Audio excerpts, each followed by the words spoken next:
গুলু গুলু তোকে কে মারলে? তোর দ্বারা একটাও কাজ হবে না, ওদের হাসি আমাকে কাটতে হবে। আজকে তোদের আমি সব হাসি কেড়ে নেব, এদের সব শক্তি কেড়ে নিয়েছি, এরা হাসলেই শক্তি ফিরে পাবে। গুলু গুলু গুলু গুলু গুলু। আরে কি হলো তোদের রে? সব শক্তি শেষ হয়ে গেছে। তোরা হাস হাস হাস। আমরা হাসতে পারছি না।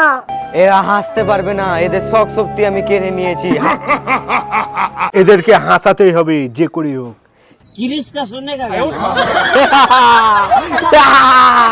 লে বেটা, লে বেটা। ওরা হাসছে, আমাদের সব শক্তি শেষ হয়ে যাচ্ছে।